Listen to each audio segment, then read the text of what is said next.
Eu quero fazer uma pergunta para ti, ainda relacionada à relação do teu pai lá com o Bolsonaro e tudo mais.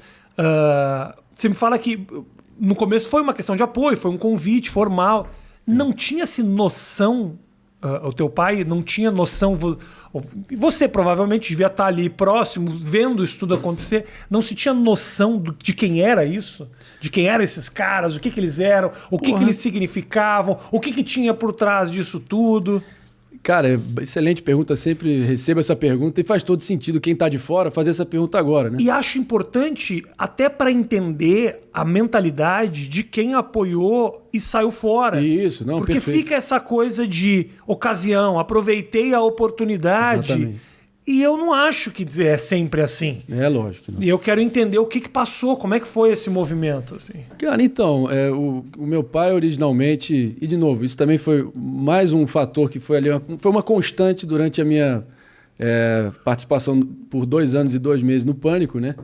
Que você sabe bem como é que a banda toca ali, como é que é a dinâmica do programa anárquico, até, não deixa de ser um teatro, um show, o Emílio ali regendo o espetáculo, vai etiquetando, te rotulando e vai te colocando, vai te elencando como um personagem na dinâmica que ele vai dando a bola para você. E isso, de certa forma, vários rótulos são, a grande maioria, infundados. Então, sempre, por todo o movimento que meu pai fazia, já na condição de presidente do PSDB no Rio, eu tinha aquela situação que eu vejo um pouco até de má fé, ou de preguiça, ou de vontade só de tentar estigmatizar o teu oponente político, de rolar culpa hereditária, de colocar tudo na minha conta, qualquer movimento que ele fizer. Isso. A vida como ela é, não dá para reclamar, mas isso foi uma constante lá durante a minha carreira no Pânico, né? Tá. Mas dando um passo atrás, voltando à tua pergunta, eu só mencionei isso para dizer o seguinte: o projeto original do meu pai era propriamente o João Dória, que estava surgindo como em 2018, que ele queria fazer aquele salto inédito, sem precedentes até onde me consta, de sair da prefeitura de São Paulo para a presidência direto. Não sei se você lembra, aquela capa da história, o Furacão Dória, que ele é o gestor, Cruzão da Saúde, que ele estava bombando naquele momento. A imitação do Dória é muito boa. Agradeço, Rafinha, você que é um grande comunicador, você que é arrojado, destemido, inovador, você que se reinventa, você que está sempre na crista da onda. Antenado nas novas tendências. Rafinha é coração, Rafinha é emoção. Ele vai te elogiando 1 hora antes de responder a pergunta. Muito adjetivo. Só adjetivo. Exatamente isso. Mas aí que tá. Como ele não se viabilizou internamente no PSDB, meu pai só era um empresário bem relacionado no Rio de Janeiro que queria, enfim, apoiar alguém, ajudar a promover a alternância de poder que se fazia necessário naquele momento. Porque, o PT já estava pacificado na cabeça, pelo visto, de 57 milhões, que acabou votando no Bolsonaro, de que tinha sido o desastre que foi. Bom, diante disso, o Gustavo Bebiano, meu saudoso tio, falecido no ano passado, né, teve um infarto fulminante, que ele ficou muito amargurado com a forma com que ele foi escorraçado do governo Bolsonaro, com requinte de crueldade, sem olhar para trás, virou um tio para mim. E ele trouxe o meu pai para tentar colaborar, especialmente naquela situação do processo que corria contra o Bolsonaro, que tinha a chance de deixá-lo inelegível para 18. O dá que atira outra, tu não merece ser estuprada, lembra, para Maria do Rosário? Lembro. Aquilo ali estava correndo com uma celeridade filha da puta no STF. Mas eis que meu pai ofereceu ali uma sugestão de um corpo jurídico para tentar neutralizar essa situação. Beleza. Assim feito, cara, eu acho que olhando para trás, e já fiz um exame de consciência profundo sobre isso, já refleti, longas horas sobre como é que tudo isso se deu e tentar separar o joio do trigo do que de fato foi essa experiência, o que ela representou.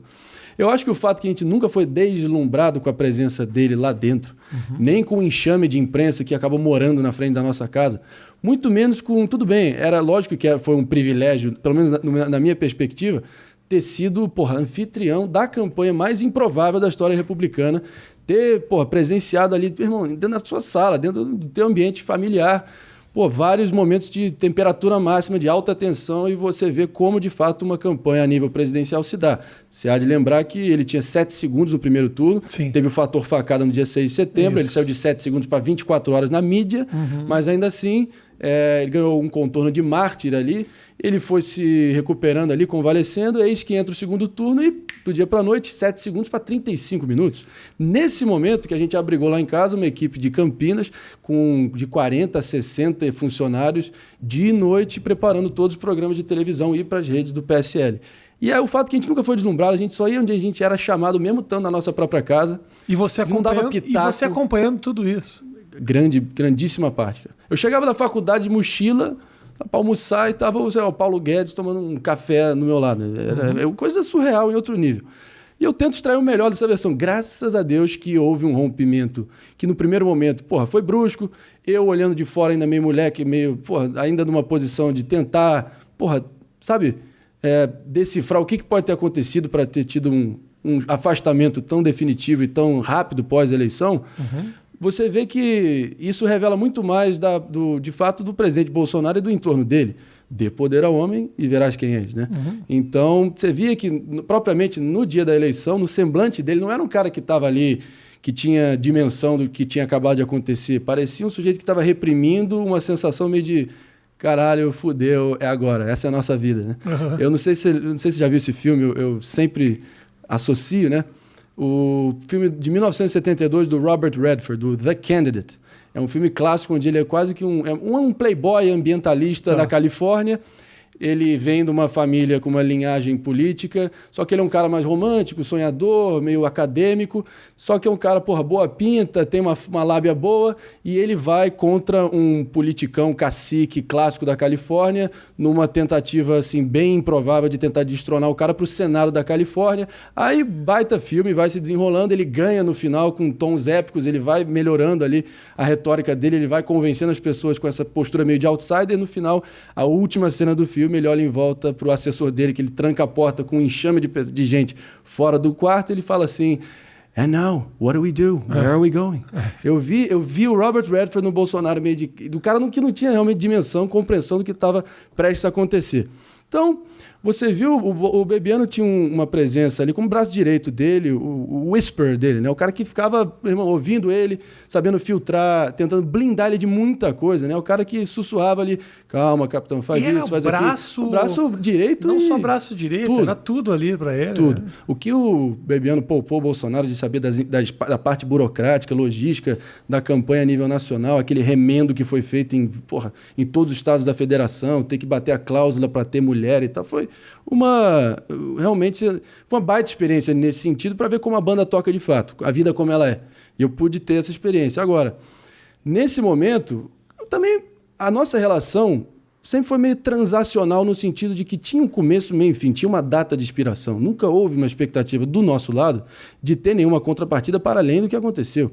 Ao contrário de que todo mundo segue falando, não, todo mundo não, mito, a claque bolsonarista que segue me infernizando nas redes, mas também, pode vir quente, que eu estou fervendo, eu estou anestesiado.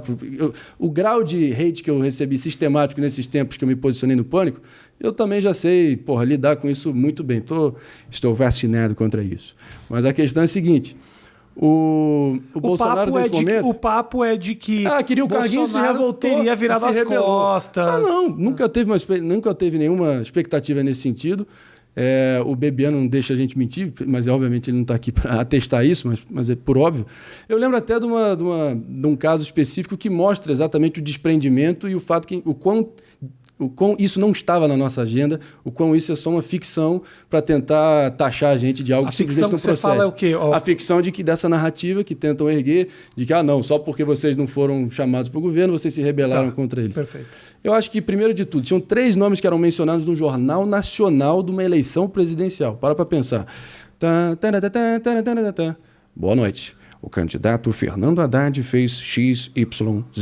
O candidato Jair Bolsonaro, ainda se recuperando da facada, foi à casa do empresário Paulo Marinho para gravar os programas de televisão. Então você pode imaginar que o Bebiano, que era aquela fortaleza blindando o Bolsonaro dos vagalumes do poder, que na medida que viam as luzes do Bolsonaro cada vez mais brilhante, a possibilidade de vitória se aproximando e se concretizando, você imagina que eles queriam tirar uma casquinha, oferecer uma benesse, e o Bebiano tinha um faro aguçado para pilantra oportunista e blindou o Bolsonaro de muita gente que queria, de fato, acontecer isso. Ele tinha um faro para pilantra e oportunista, mas um faro que errou essencialmente, né? Mal sabia que o que estava diante dele era Eu vou defender você aqui desses aproveitadores. Não, mas eu até acho o seguinte, lógico que, enfim, como acabou acontecendo, você pode imaginar que o empresariado paulistano, que via essa dupla Bebiano e Paulo Marinho tendo o protagonismo que teve, acabou se rebelando, plantando notinha de chapa marrom para tentar, sabe, dinamitar e descredibilizar o meu pai. Assim foi feito e até bom olhando para trás que isso aconteceu. Tem aquela expressão, a blessing in disguise, né? Uma bênção disfarçada. Que, acabou que o tempo provou que isso foi a melhor coisa que nos aconteceu, ao ponto de nem ter sido convidado para a posse. Graças a Deus, a gente não foi para a posse também, não vai para o velório, pode ter certeza. Então, diante disso, eu acho que, para mim, naquele momento, foi uma tremenda experiência eu ver como é que funcionou tudo aquilo. Eu vi cada coisa que você nem imagina, eu vi como você se pauta com a flutuação, tipo, a diferença, assim, de uma campanha dessa importância.